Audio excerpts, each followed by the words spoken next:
Good evening. Welcome to the QCIS channel. Where on this channel, you get a daily dose of science, technology, engineering, and math. My name is Leon Jones, and tonight's topic, I'm going to talk about force account work. Now, we had a meeting yesterday for the Indianapolis Department of Public Works, and we actually got to see a PowerPoint on force account work. Now, what I'm going to do is give you my rendition of force account work. And basically, when you deal with a force account, that's when the client and the contractor do not agree on any cost at all. Now, one must understand that a number of your government contracts, whether they're HUD contracts, whether they're federal contracts, state DOT contracts, most of your contracts are unit costs. And what do I mean by unit costs? Well, unit cost is going to have some type of U, like linear feet. Volume, which volume is in cubic feet or cubic yards. Area in square feet and in square yards. Now, the funny thing about force account isn't in any of those units. Because what you're doing with force account, you're basically accounting for everything that's going to be associated with that work. Now, when do you utilize a force account? Besides a contractor and a client not agreeing to a number. Well, there might be an unforeseen circumstance like a vault. And it could be any amount of items, but I always say a vault because a vault is something you don't see too much unless you're doing work inside of a city. In fact, I came into an experience of a vault when I was working in Allentown. It's one of my first projects as a project engineer. I had to do a force account. Now, what you have to understand when it comes to force accounts, you're going to have to look at the equipment. Now, where are you going to get the equipment from? Are you renting the equipment? And equipment, you're going to have hours charged. And the hours charged are going to be different. There's going to be a point to where you're going to have, let's say you have a crane out there. Well, you're going to be charging hours for standby. You're going to be charging hours for, I call it hours in use. There's idle time. Now, where are we going to find the cost associated with the crane? Well, you use a blue book. Blue book could be daily, could be weekly, it could be monthly. Now, what I'm going to do, I'm going to go over some information about a force account, and then I'm going to show you a form about a force account. So basically, this is from MDOT, which is the Michigan Department of Transportation. Now, force account work. It's basically a tool for the engineer that they may use to compensate the contractor for the performance of extra work at actual cost incurred plus markups as detailed in the standard specifications for construction subsection 109.05. That is in the Michigan Department of Transportation specifications. Usually everything in the 100 series and most of the specifications, that's general, that's where all your payments are. Now, Following the procedure for developing costs for revisions 109.05B, unit prices, or 105.05C, negotiated prices. Again, when you cannot come to an acceptable price, then the work becomes force account work. Force accounts are to be used only in rare circumstances. Now, I will tell you this, I do not like force accounts. They are a pain because you do have to account for everything. Now, in rare circumstances where the contractor and engineer cannot agree on a price, the scope of work cannot reasonably be determined. The work starts before prices are negotiated or other payment methods for compensation are impractical. Any work started before cost has been agreed upon is known as a force account.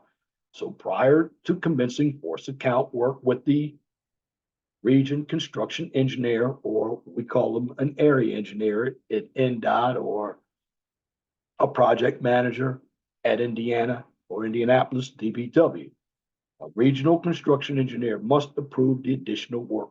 Approval can be documented on an IDR or an email. Now, what is an IDR? Inspector's Daily Report.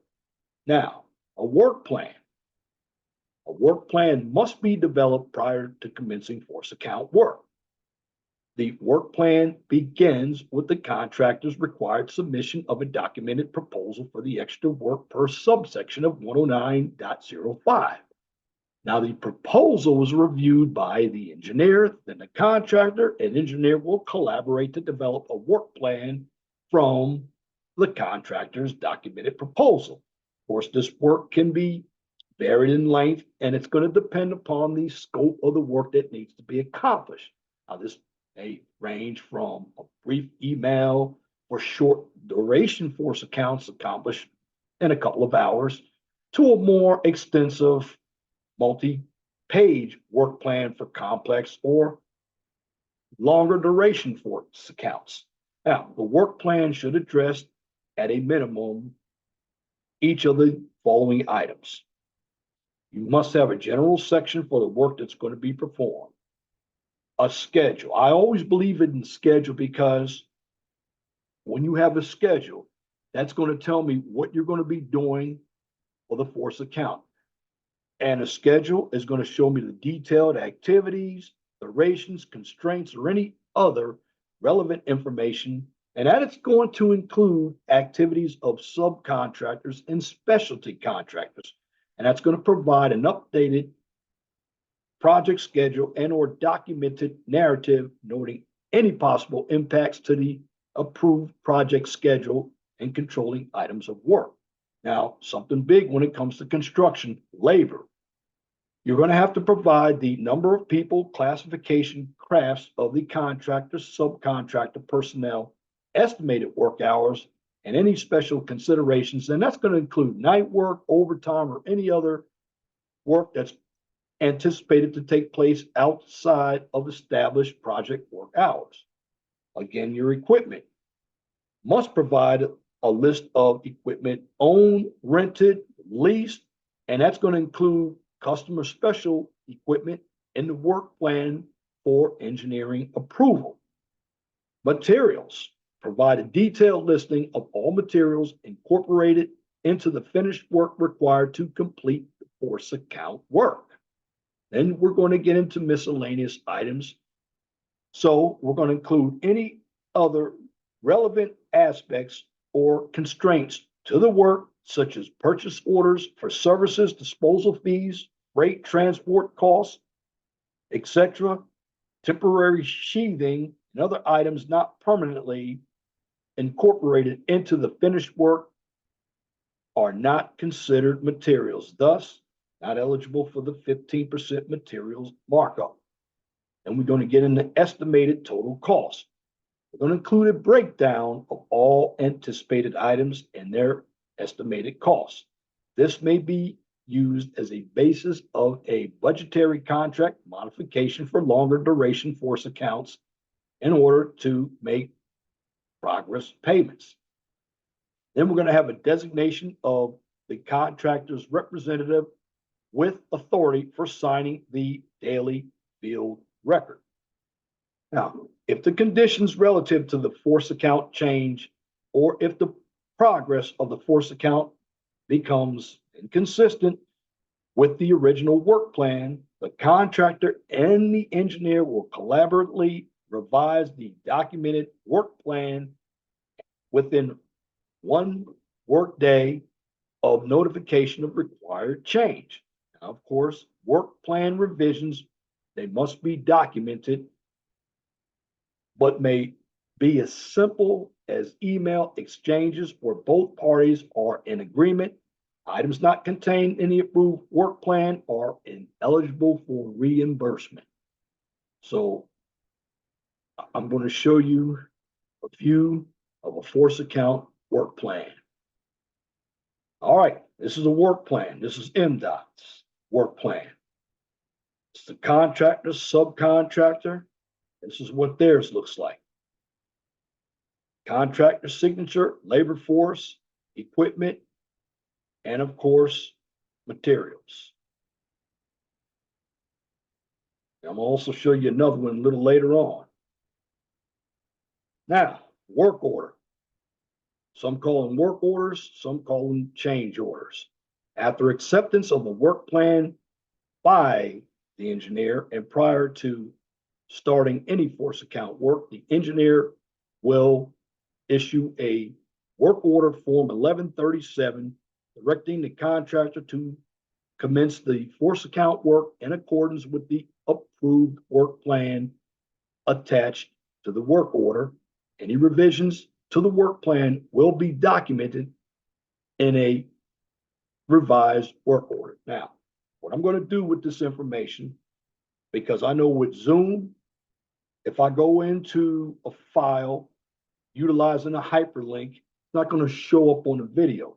So if you want to see the form 1137 and the force account work plan, I'm going to include this link to this information that I'm delivering at the bottom of my video description, and you'll be able to see what everything looks like, including this information that I'm delivering. And next, we're going to get into contractor payment. Now, final payment for force account work must be made by the engineer after supporting documentation is reviewed and accepted. No payment will be made for any expense, i.e., rented equipment, taxes, and bond premiums without proof of what the contractor paid unless otherwise. Now, the engineer may generate a budgetary force account contract modification for biweekly progress payment purposes and make payments for any items that have all documentation submitted and approved. And also, biweekly progress reports should only be made after the contractor has signed off on all daily force account records for the time period being paid. Again, biweekly budgetary force account payments will be based on estimated costs incurred and costs for which final documentation is available. It included certified payrolls, paid invoices, and even if you go into Lowe's and buy something, you need the receipts. So if you're going to buy hardware like nuts and bolts and screws, I need the receipt. I'm going to buy brooms and brushes, I need all the receipts. And then once I have all that, final payment will be adjusted by the engineer after the final force account documentation is reviewed and, of course, accepted. Now, remember, the engineer is responsible for ensuring final payment covers only items identified in the approved work plan, and proof of payment has been supplied by the contractor. And we're dealing with bond premiums, taxes, and rented equipment. Of course, in some instances, the contractor may not be able to provide proof of payment of items such as additional bond premiums until near the end of the project. Now, with all this being stated, how do we know if the contractor is working their presumed hours. Well, I've been out there in the field myself on the inspection side, and we also have the project manager or project engineer. We monitor force account work. Now, force account work is fundamentally different from normal construction contract work, as the engineer owner has more responsibility to direct the work and ensure the performance of the work is as efficient as possible. Now, this can require more involvement in the direction of the work than would normally occur in typical contract work to give reasonable assurance that efficient methods and cost controls are being used. Now, the work plan should address any unusual work hours or special considerations for the engineer to adjust inspection schedules to meet this requirement. Now, once force account work has begun or commenced, the engineer has the responsibility to ensure that work is progressing timely and efficiently as per the issued work order. Now, if the engineer finds labor, equipment, and materials on site that are not required for the completion of the force account in accordance with the agreed upon work, it is the responsibility of the engineer to revise the work plan as required, or for the engineer to refuse payment for charges outside the scope of the work plan. Now, the engineer needs to remain diligent in monitoring work performed to ensure that the contractor is not being paid for contract pay items, while at the same time charging their time, materials, and or force account. Now, what that is saying is, when you are looking at force account, you're looking at force account work only. You're not looking at original contract pay items. This is just force account work only. Now, here for Michigan DOT, they talk about the engineer. I call them the project supervisor, the project engineer. And of course, the inspector needs to get involved with the monitoring force account work as well, because he or she out there is in the field. And when you monitor all of the force account work that the contractor is doing, you document the hours, the men, the materials, and you also document the work that has been done, and of course, the equipment. Now, at the end of the day, the contractor and inspector or project engineer, it will sign off. That is the documentation. Now, as we look at force account documentation, how to fill out the force account statement, it's on the form, and you'll be able to see all these forms once you click on the hyperlinks after I post this information, once I conclude the information for this video. Of course, one must remember all force accounts have guidelines. Force accounts must be submitted on a form. Attach any notes that may be required to explain rates and or calculations, and supporting documentation for every item included in the force account statement from Form 1101 SP, which is Sierra Papa 109, that's required for payment. Now, labor. Again, I'm only going over what MISDOT says, but other DOTs, DPWs, force accounts are basically done the same way. They might have different forms, but eventually one must remember it's all unit cost work. And this is for labor, again, for MISDOT, for projects let prior to October 7th, 2016, the engineer will pay the contractor an equal amount to the sum of the actual on the site labor costs plus 35 cents. Correction, plus 35%. Well, that is a high multiplier, very high multiplier. PennDOT had that multiplier as well, 35%. Now, Also, as of October 7, 2016, all projects will contain the special provision for force account markup for bond premium, insurance, and payroll taxes. That requires the engineer to pay the contractor an equal amount to the sum of the actual site labor plus 55% for road work plus 60% for bridge work. So costs for bonds, insurance, and taxes will no longer be reimbursed directly. The road or bridge markup is to be applied based upon the actual nature of the force account work, which foremen are exempted from prevailing wage requirements, and they will receive the hourly rate agreed to in the work plan, which must be confirmed by the submission of certified payrolls. And this is why, as an inspector or even a project manager, check your certified payrolls weekly. Prevailing wage covers workers that will receive the rate of wage or scale shown in the project wage determination or a higher rate as confirmed by the submission of certified payrolls. The contractor will receive the amount paid to or on behalf of workers for bona fide fringe benefits. This includes benefits required by a collective bargaining agreement or other employment contract generally applicable to prevailing wage covered workers and common to the construction industry. That's the construction industry. We're dealing with prevailing wage.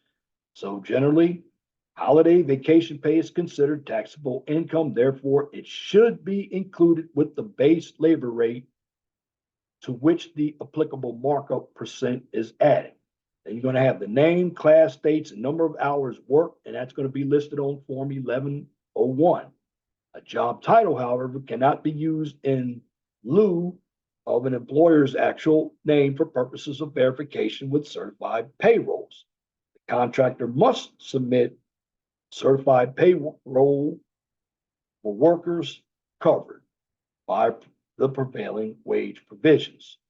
Now, the contractor again must submit certified payrolls for all workers covered by the prevailing wage provisions of the contract, as well as any other labor hours for which reimbursement is sought. Now, what about management? Superintendents. Well, for superintendents, the amount the contract will receive will be limited to the work hours in which the superintendent is actually engaged in the performance of the force account work. So what happens is the department interprets this to mean pay for superintendents will only be reimbursed for time spent on site of work engaged in the performance of covered work, and that wage and fringe rates equivalent to the classification of the work that's being formed unless negotiated and documented in the approved work plan. Then we get into bond and payroll taxes. And I'm just going to go over this a little lightly here. Let's go down to bond and payroll taxes. As of 2016, October 7th, 2016, letting contractor incurred costs related to bond premium, insurance, and payroll taxes will no longer be reimbursed directly if the special provision for force account markup for bond premium, insurance, and payroll taxes is in the contract documents. So the last or the current, or let's say this special provision provides an enhanced markup to the labor rates for these costs. Now, in the interest of expediting project delivery and alleviating administrative burden, the department has increased the markup on labor costs in lieu of compensating contractors for bond premium, insurance, and payroll taxes as defined in 105.05.d.4. The correct form for this is 1101 SP 109. Then we get into materials. Materials are big as well. Materials are items that are permanently incorporated in a project. Now, this does not include temporary items that are part of the contractor's means and methods to complete the work, like cofferdams and shoring. Now, for materials used by the engineer, the contractor will receive the cost of materials delivered, and that's including tax and transportation costs plus 15% overhead. Materials such as tarpaulins and mats, etc., that are not incorporated into the finished work and retained by the contractor are considered to be overhead. Contractors are reimbursed for actual cost of materials delivered on site, and that's going to include your freight. And then for discounts, you're going to get credit for discounts if you're a contractor. However, that must be included in the invoice. Now, late payment, there will be penalties that will not be considered. Also, any materials incorporated permanently on a project needs a MSL, which is a materials source list, a material certification test report, and a Buy America certification, and that's required for steel.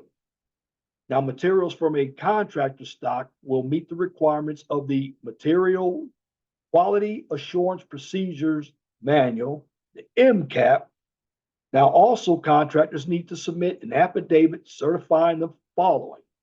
Well, the materials were taken from stock, the quantity that was used, the cost, including transportation, that represent the contractor's actual cost.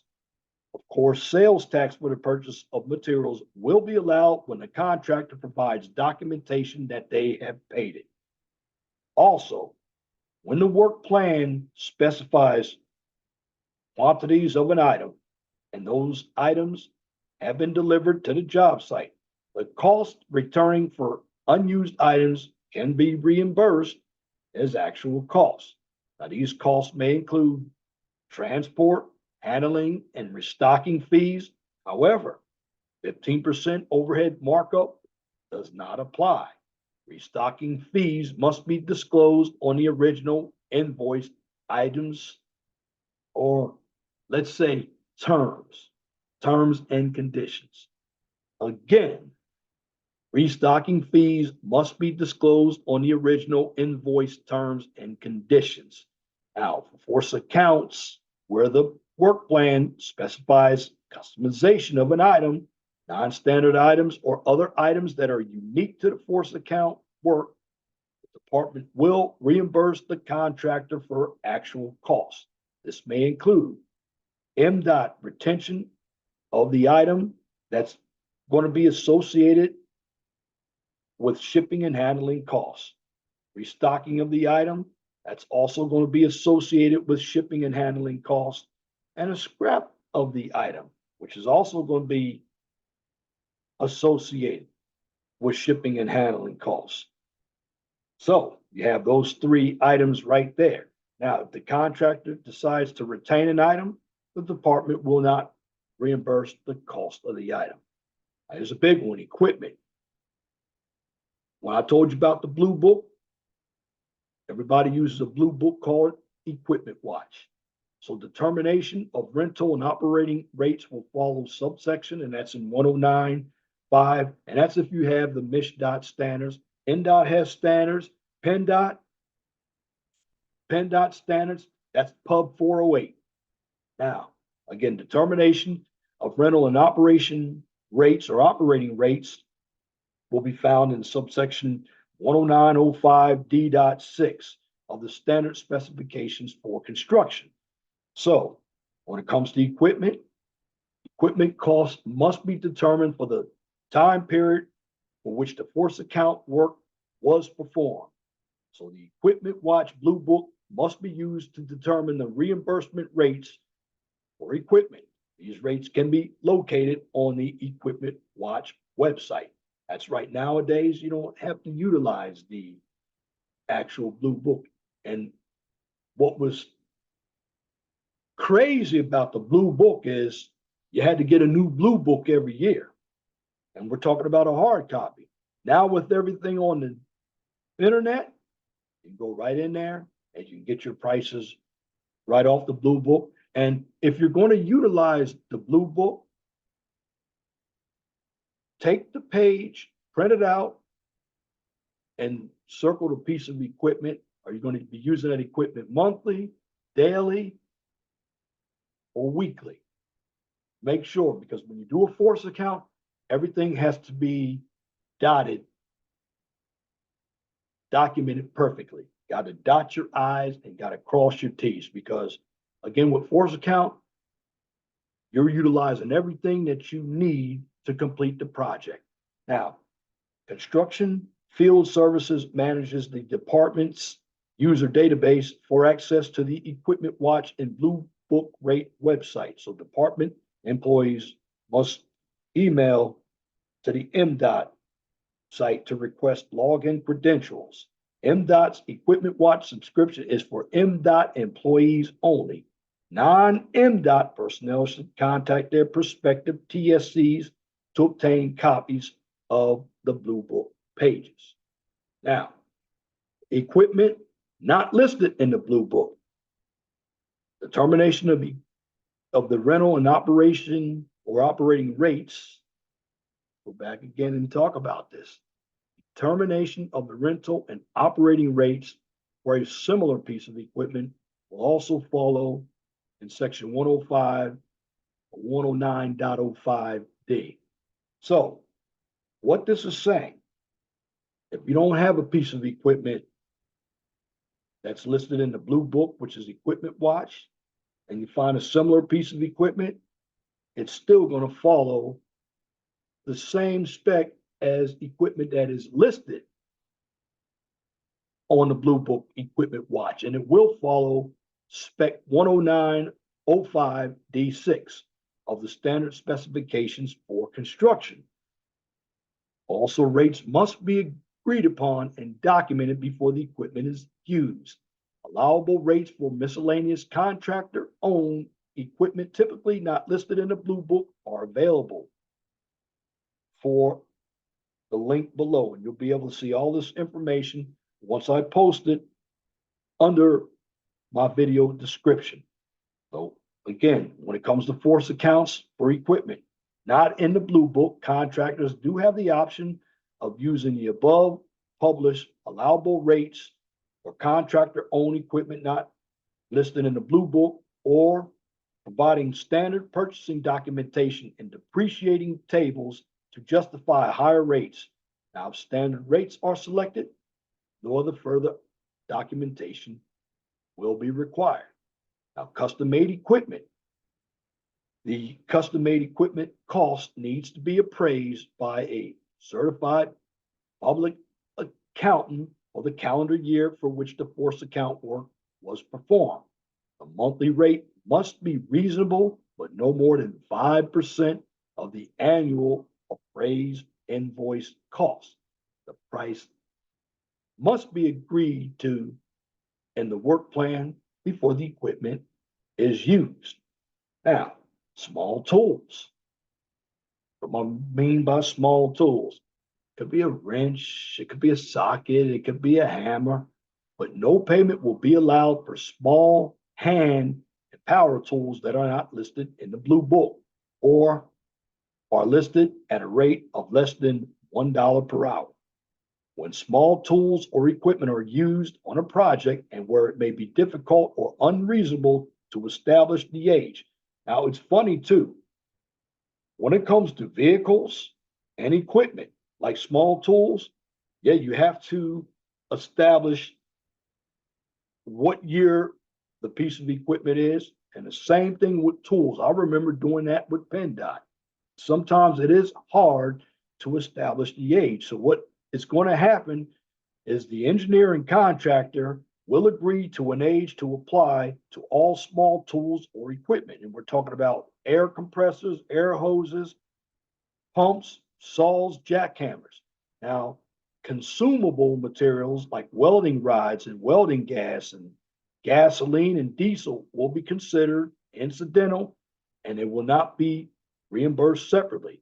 So basically, costs for these direct materials consumed in the production of work are already included in the Blue Book under the hourly operating expense cost. Now, indirect costs for small tools not consumed in the production of work are not reimbursable under MDOT force account procedures 48 CFR Part 31 Federal Accounting Regulations. That's what FAR stands for when you see that on federal contractors, Federal Accounting Regulations. And what FAR does, it defines materials as those supplies or materials that enter directly into the end product or that are used or consumed directly in connection with the furnishing of the end product or service. So basically, Part 31 stipulates the cost for supplies or tools required to perform the work, but not consumed in the production of the work. They're considered indirect costs. Indirect costs for small tools required to perform the work, but that are not consumed or can be used on other projects shall be allocated to the contractor's overhead and costs spread over multiple projects per the contractor's general accounting depreciation procedures. Again, when we deal with work, particularly indirect costs for tools, tools shall be allocated, the small tools shall be allocated into the contractor's overhead and costs. And what's going to happen? Everything's going to be spread over multiple projects per the contractor's general accounting depreciating procedures. Compensation for indirect costs on MDOT force work is included in the MDOT labor markup percentage or overhead cost. What about transportation? Well, travel time to the location of the force account work will be included when the equipment is moved under its own power. When equipment is moved from one site to another by means other than its own power, the actual operating time during periods of loading and unloading equipment will be paid at the established base hourly rate. Transportation costs will be allowed. And what they're talking about is equipment, like if I have a crane, if it's being driven by itself, that's one thing. That's being moved under its own power. But if the crane is on a trailer, that's when it's being used by other means other than its own power. Then, once the crane is unloaded from the trailer and started up, that's when the clock begins. So, transportation charges for each piece of equipment to and from the site will be paid provided the equipment is obtained from the nearest available source. Return charges do not exceed the delivery charges, and charges are restricted to those units of equipment not readily available and not on or near the project. Now, if the department suspends force account operations, the contractor may be subject to reimbursement under the provisions for payment for idled equipment and labor per subsection 109.05.e. Now, non-contracted rented equipment. So if the contractor is required to rent a specific type of equipment, the contractor must inform the engineer of the need to rent the equipment and provide a document estimate from the rental agency for that equipment before using on a work site. Now, the contractor will be paid the actual cost plus the Blue Book operating rate for the time the equipment is used to accomplish the work, plus the cost of moving the equipment onto and away from the job. Therefore, looking at everything, for all this to happen, the contractor must provide a copy of paid invoices for all rental expenses incurred. Now, the rental rate is only paid based on the time used by the hour and is not weekly or monthly. Now, the estimated operating cost per hour is going to include fuel, energy, oil, grease, and parts, and other operating expendables such as labor assigned to service equipment or vehicles. Again, this is what you have to understand. Earlier, we talked about what was incidental. Well, when you deal with fuel, energy, oil, grease, and parts, these are expendables plus the labor.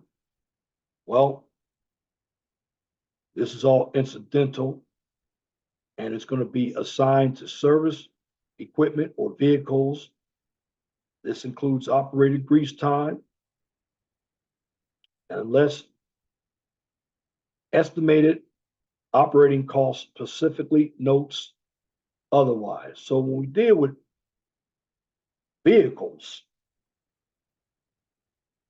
one must always know the grease, you buy the grease.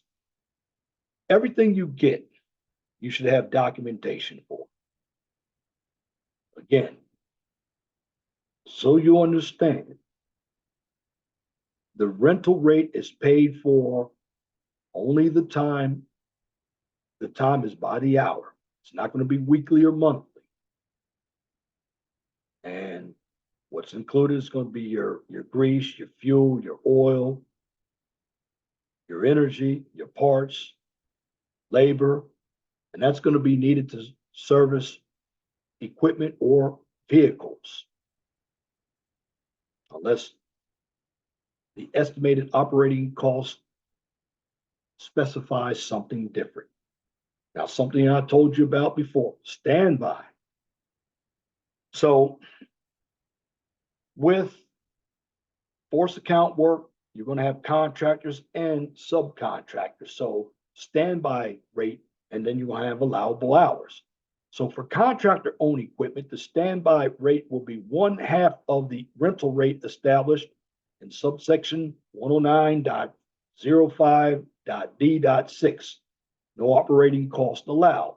The standby rate will only be allowed if the engineer specifically requires the equipment to remain on the site for later use on the force account work. Notice it's only going to be on a force account work.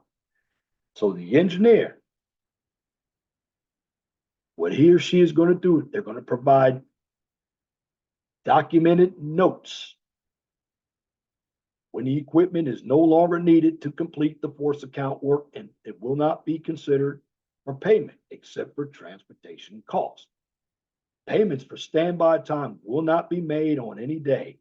The equipment operates for 8 or more hours. So for equipment accumulating less than 8 hours of operating time, standby payment will be limited to the difference of 8 hours less the operating time for the day. Saturdays and Sundays are not to be included unless they're provided in the contract. Also, subcontracting or hiring services by others. So for administrating costs in connection with subcontract work or hiring services by others to perform specialized work that the contractor is not qualified to do, contractor will receive an amount equal to 5% of the total cost of the work. So no additional payment for multiple tier subcontractors are allowed without prior approval by the engineer.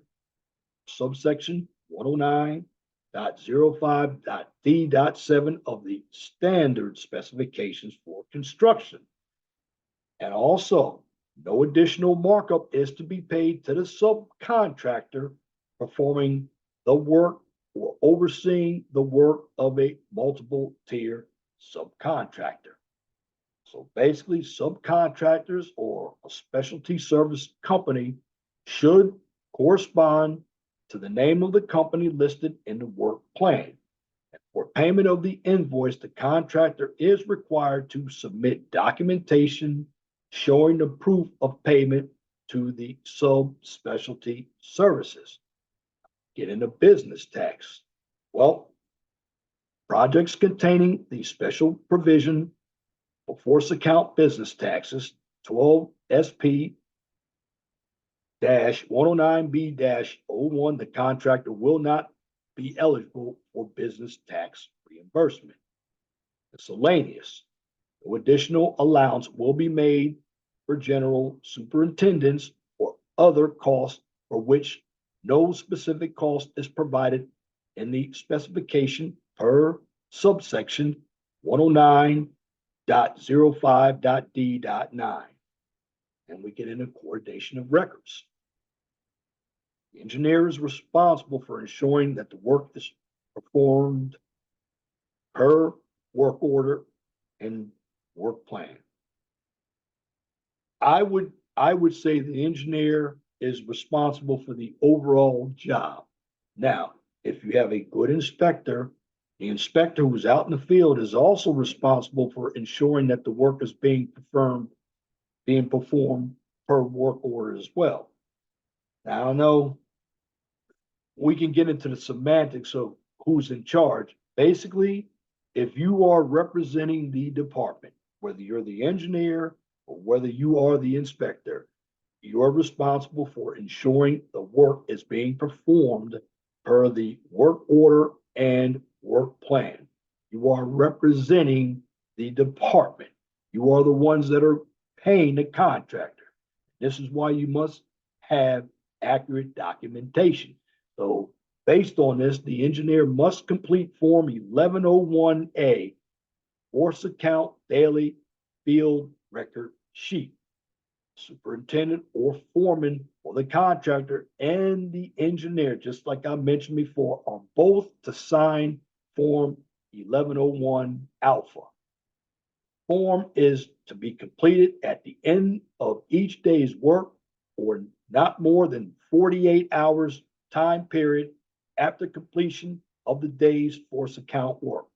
These signatures indicate the agreement was reached at the end of each day between the contractor and the engineer regarding the material, equipment, and time reported.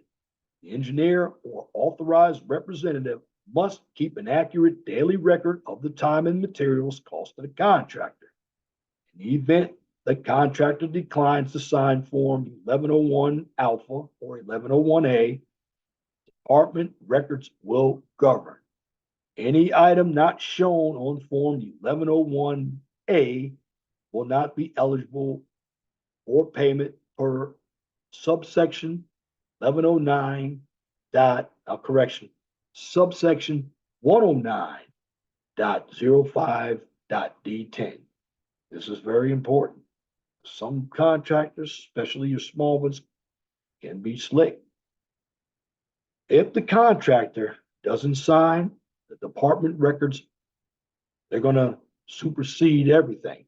So any item not shown on Form 1101A will not be eligible for payment for subsection 109.05.D.10.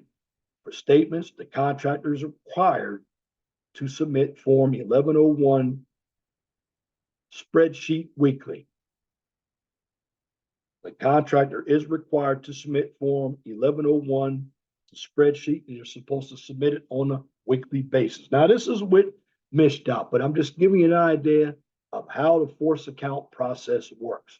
Now, as I conclude everything, at the end of the force account work, the engineer must review all force account documents before final payment is made, must report it on an IDR. It's an inspector's daily report. And the report should contain key information: labor hours, matching certified payrolls, IDRs, 1101A force account, daily field record, and the 1101 force account statement spreadsheet. Materials, check material certifications, equipment, attach printouts from Blue Book, that's what I just mentioned, and restocking fee. Now, again, when we deal with pay units, force account is a cost reimbursement procedure. Therefore, pay units other than dollar or lump sum should not be used. All force accounts must use one of the two pay item codes. Now, again, this is Michigan because when I've done force accounts, we do use, if you see DOL, we use dollar. And in fact, we put a one in there and everything we add up, that's going to give the dollar amount because once, let's say we do, the units will be dollars. So 10,000 units is going to be $10,000 because eventually, and I'll get to that in a moment. Here, you have the item code 1090002. Now, that 109 is the spec code. Force account number one, that's DIR. That's direct. And then you have lump sum, negotiated force account. Well, we use dollar here in Indiana and at Indianapolis DPW. So this is to be used on all force account situations. Partial payments can be made using this pay item based on engineers' acceptance of the work and approval of supporting documentation. Now, the negotiated price, and I'm going to say it again, the negotiated price, the negotiated price or the negotiated force account pay item code must be used when commenced under the force account method. And the reason why it's already been negotiated by the engineer and contractor to be a lump sum of the work. Again, hear me and hear me clearly. This is for Michigan DOT. The negotiated force account pay item code must be used when work which commenced under the force account method has since been negotiated by the engineer and contractor to be a lump sum item of work. Now, something else I'm going to show you. When I work for PennDOT, so you'll know what the item, now you might be able to see this item. This is what we call the force account sign-off sheet. And this is what I used. What we would do here, we would date it. We have the project number, which is the ECMS number, the state road, the authorization, the item number, the contractor. And then we'd have the name, the classification. Are we working on an 8-hour shift? And standby time, overtime. And this is labor. This is own equipment hourly. This is what everything looks like. And at the end, and here's the material description. And what we do at the end. When I was the department representative, I check off, sign it, date it, and a contractor would do the same thing. That way we have agreed on the work that took place during the day. This is known as the force account daily sign-off sheet. Again, basically when we have a force account, that's when the contractor and the department could not negotiate a price.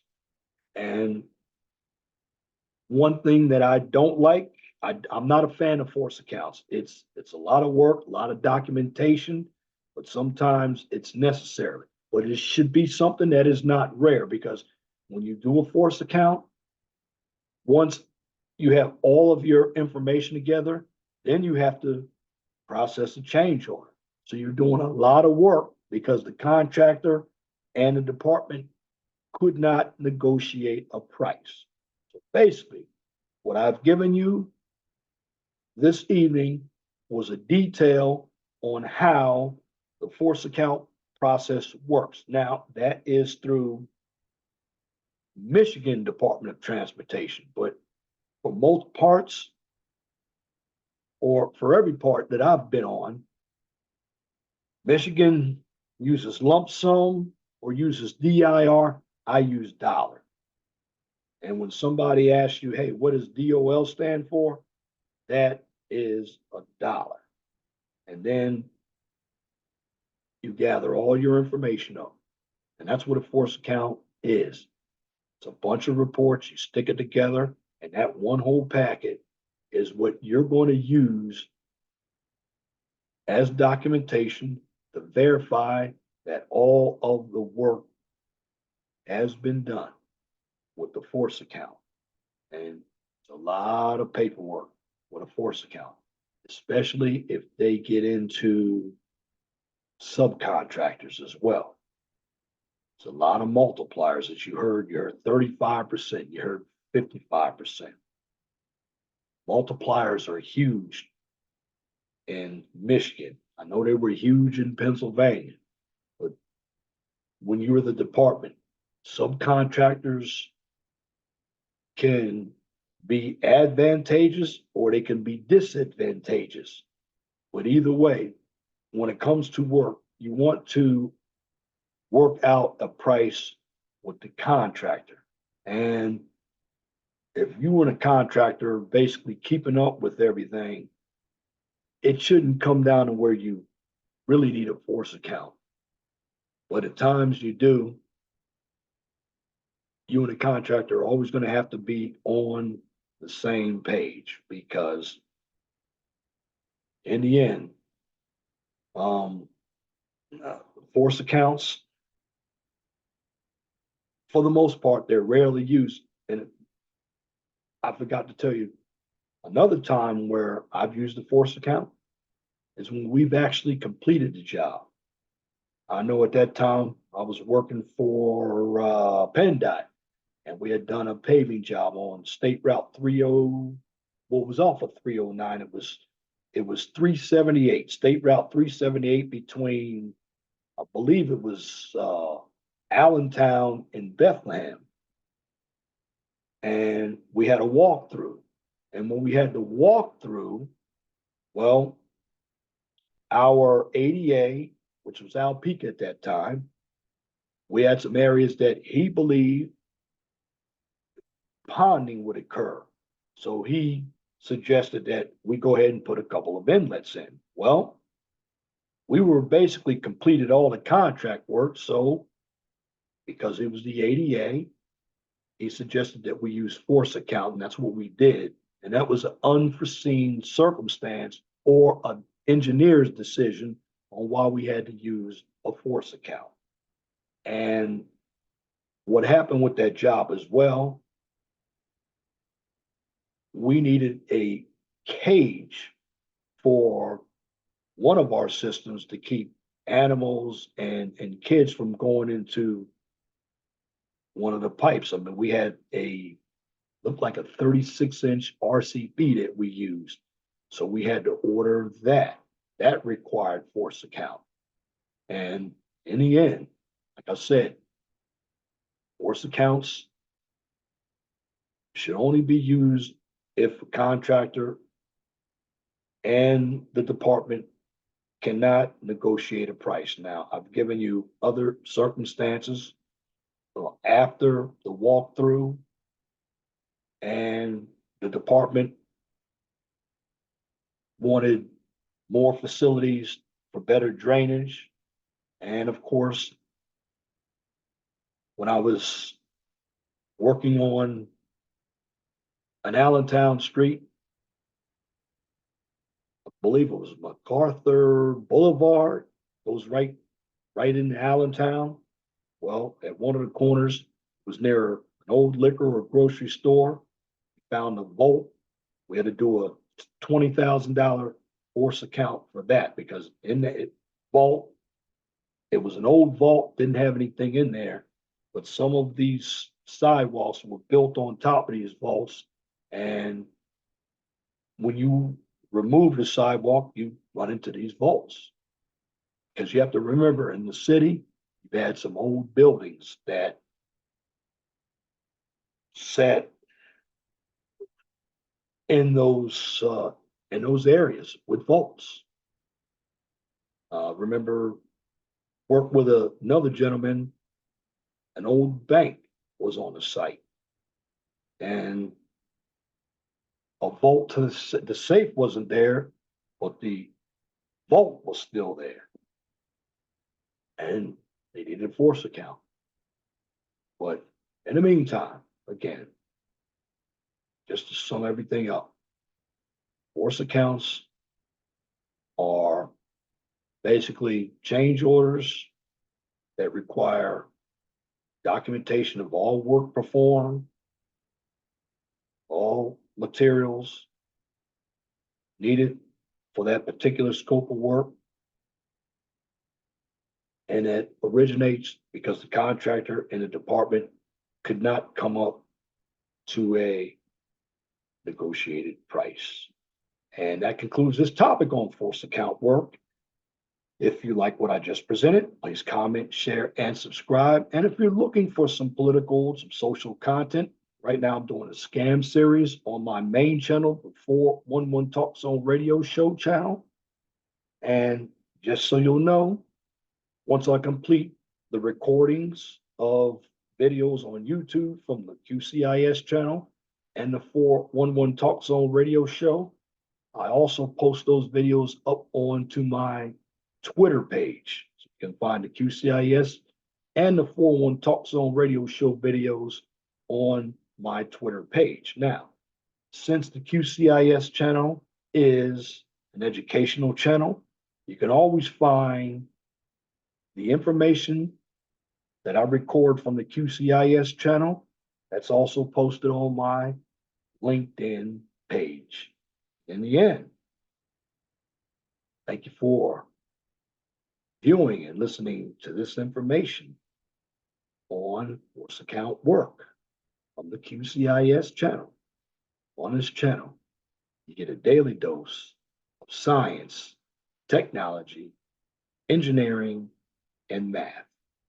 Till next time, my name is Leon Jones. I want you all to have a wonderful, gracious evening.